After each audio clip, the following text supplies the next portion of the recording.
చర్చా for the people live TV ప్రేక్షకులందరికీ కూడా నమస్కారాంజలి.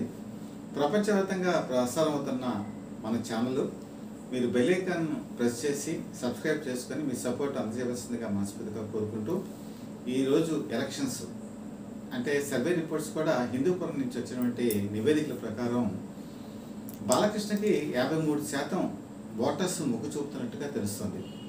అలాగే వైఎస్ఆర్సీపీ నుంచి పోటీ చేస్తున్న కోడూరి దీపక్కి చాలా తక్కువ పర్సంటేజ్ ఉందండి, 39% మాత్రమే ఉంది. అంటే వేరియేషను సర్వే రిపోర్ట్స్ ప్రకారం కనుక చూసినట్టయితే బాలకృష్ణకి 53,000కి పైగా మెజారిటీ వస్తుందని చెప్పి అంచనా వేస్తున్నారు. ఈ అంచనాలు కనుక తారుమారైతే 1,00,000 వరకు కూడా వెళ్ళేటువంటి అవకాశం ఉందని కూడా భావిస్తున్నారు. బేసికల్గా హిందూపురంలో టోటల్ ఓటర్లు కనుక చూసుకుంటే ఆన్ అండ్ యావరేజ్ 2,50,000 రమ్మరమ్మి ఉన్నారండి. సో 2,50,000లో మెజారిటీ ఈరోజు బాలకృష్ణ వైపే ఆసక్తి మొగ్గు చూపిస్తున్నట్టుగా మనకి విశ్వసనీయమైన సమాచారం సర్వేలో కూడా అవే చెప్తున్నాయి. అయితే అసలు హిందూపురం కనుక మనం చూసుకుంటే బాలకృష్ణ ఎందుకు హిందూపురం ఎంచుకున్నారు? ఇప్పుడు కనుక నెగ్గినట్టయితే ఇది హ్యాట్రిక్ అవుతుంది. మరి ఎక్కడో చాలా నియోజకవర్గాలు ఉన్నాయి, మరి అలాంటప్పుడు ఆంధ్రప్రదేశ్లో హిందూపురాన్ని ఆయన ఎందుకు ఎంచుకున్నారు అని కనుక ఆలోచిస్తే ఇది 1983కి వెళ్ళిపోవాలి. 1983లో ఎన్టీ రామారావు హిందూపురాన్ని ఎంచుకున్నారు. 1983 ఎన్నికల్లో ఆయన హిందూపురం నుంచే పోటీ చేశారు.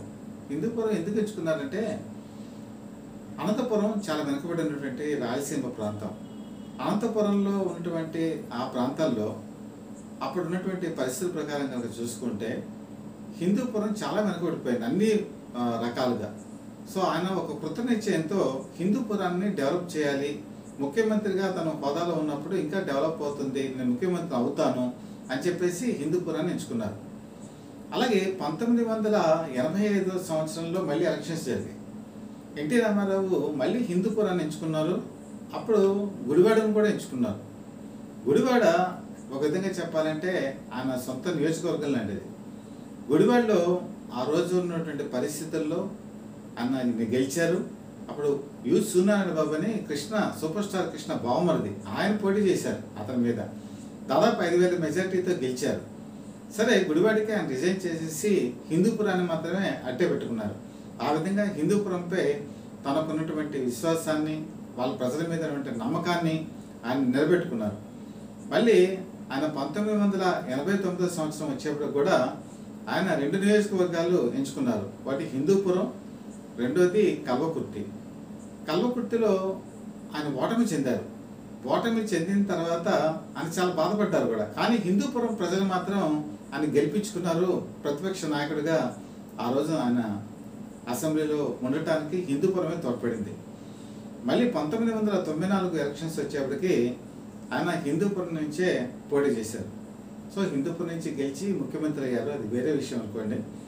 అయితే ఈ విధంగా ఎన్టీ రామారావు రాజకీయ జీవిత చరిత్రలో ఎన్నో సార్లు సహాయపడింది హిందూపురం. 1994 తర్వాత ఆయన ముఖ్యమంత్రి అయిన తర్వాత, ఆయన మరణించిన తర్వాత బాలకృష్ణ మళ్ళీ హిందూపురాన్ని ఎంచుకున్నారు. తండ్రి నియోజకవర్గం ఏదైతే ఉందో దాన్నే ఎంచుకున్నారు. మళ్ళీ హిందూపురంలో ఆయన హరికృష్ణ గెలవటం జరిగింది. ఆ విధంగా హరికృష్ణ తర్వాత మళ్ళీ ఈరోజు బాలకృష్ణ హిందూపురాన్ని ఎంచుకున్నారు. ఎందుకంటే హిందూపురం తన తండ్రి ప్రాతినిధ్యం వహించినటువంటి నియోజకవర్గం. ఆయన ఎక్కడైతే డెవలప్మెంట్స్ చేశారో వాటిని ఇంకా ముందుకు తీసుకెళ్లాలనే ఉద్దేశంతో బాలకృష్ణ హిందూపురం నుంచి ఇప్పటికీ 2 సార్లు గెలవటం జరిగింది. ఇది బేసికల్గా బాలకృష్ణ హిందూపురాన్ని ఎంచుకోవడానికి గల కారణం. అయితే బాలకృష్ణ తన తల్లి అయినటువంటి బసవతారకం, ఈ బసవతారకం అన్న ఆవిడ వాళ్ళ అమ్మగారు క్యాన్సర్తో చనిపోయారు. సో ఈ బసవతారకం గారి పేరు మీద ఆయన ఇండో అమెరికన్ క్యాన్సర్ హాస్పిటల్ పెట్టారు. దానికి ఆయన చైర్మన్ కూడా. సో బ్రాహ్మణి అందులో one of the director, Bharat కూడా అందులో వన్ ఆఫ్ ద డైరెక్టర్, రెండో అల్లుడు భరత్ కూడా అందులో వన్ ఆఫ్ ద డైరెక్టర్గా ఉన్నారు. సో ఎవరికి పేదవాళ్ళు ఎవరైనా వచ్చినా సరే వాళ్ళ తాలూకు వాళ్ళు ఎవరైనా క్యాన్సర్తో బాధపడుతుంటే ఆయన ఇమ్మీడియట్గా రెస్పాండ్ అయ్యి ఎంతోమంది పేదవాళ్ళకి ఈ క్యాన్సర్ వ్యాధి తగ్గించడానికి చాలా రకాలుగా సహాయం చేశారు.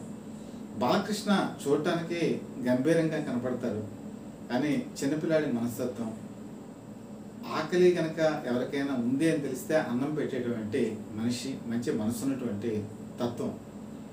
అయితే మీరు ఒక ఇన్సిడెంట్ మీకు చెప్తాను.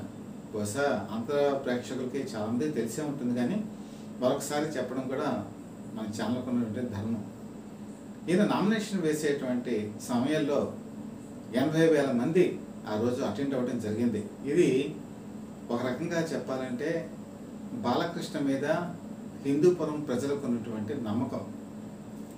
ఈ ర్యాలీ జరుగుతున్నప్పుడు ఆయన ఒక ఇన్సిడెంట్ చూశారు.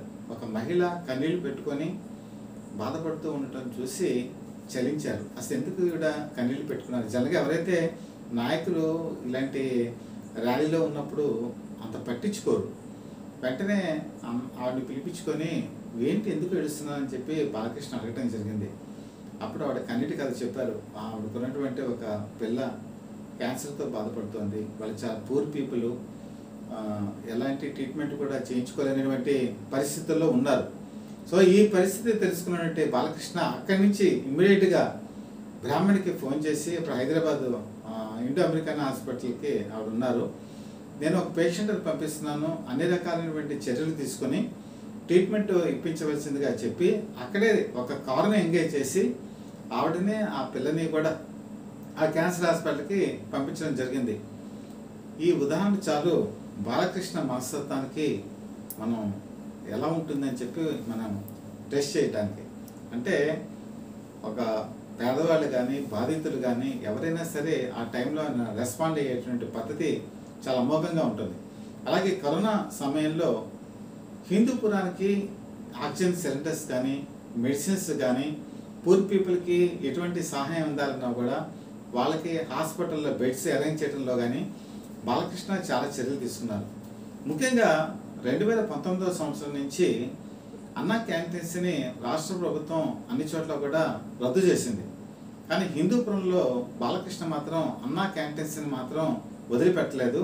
ఇప్పటి వరకు నిర్విరామంగా అన్నా క్యాంటీన్స్ అని నడుపుతున్నారు. దాంట్లో మీకు భోజనం ఖరీదు ఎంతో తెలుసా అండి? కేవలం ₹2 మాత్రమే.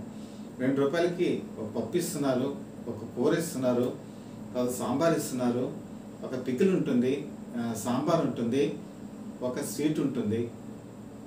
ఇదంతా కూడా కేవలం ₹2.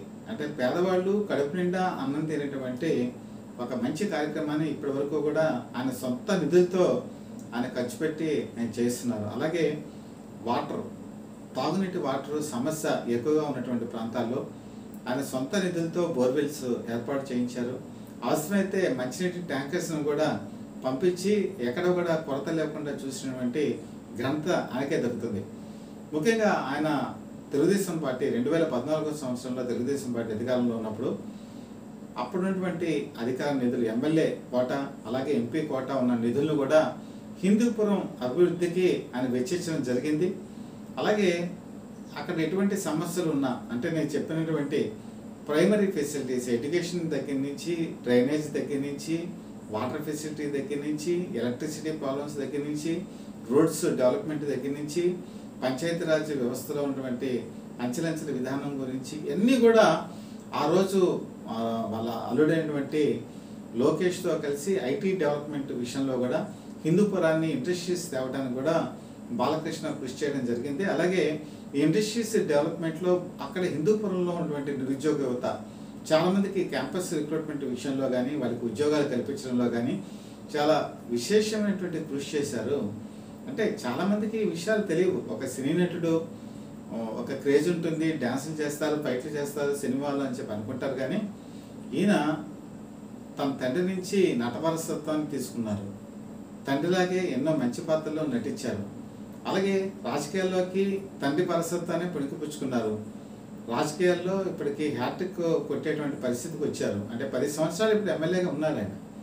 ఇప్పుడు కనుక గెలిస్తే ఇది 3వసారి. సో తండ్రి ఏ బాటలో నడిచారో బాలకృష్ణ కూడా అదే బాటలో నడిచారు. ముఖ్యంగా ఏంటంటే సినిమా నటులకి సేవా తత్పరత ఉండదు, కేవలం కమర్షియల్గా ఉంటారనే ఒక ప్రాథమిక అంచనాలు ప్రేక్షకులకి వీక్షకులకి ఉంటుంది. కానీ వాటిని తలకిందులు చేస్తూ క్యాన్సర్ విషయంలో కానీ లేకపోతే ఇతర విషయాల్లో కానీ పేదవాళ్ళు ఎటువంటి కష్టాల్లో ఉన్నా కూడా వాళ్ళకి సహాయం చేసేటువంటి మంచి మనసున్నటువంటి మనిషి బాలకృష్ణ. ఈరోజు సర్వే రిపోర్ట్స్ ప్రకారం ఆయన అత్యధిక మెజార్టీతో గెలవబోతున్నట్లు సూచిస్తోంది. సో ఈ పరిణామం ఒక విధంగా చూసుకుంటే శుభసూచకం హిందూపురానికి. మళ్ళీ ఆయన కనుక ఎలక్ట్ అయితే ఇంకా మంచి కార్యక్రమాలు కూటమి తరఫున చేస్తారని అక్కడ ప్రజలు కూడా ఆశిస్తున్నారు. ఆశలు నెరవేరాలని కూడా వాళ్ళ అభిమానులు కోరుకుంటున్నారు. సెలవు, నమస్కారం.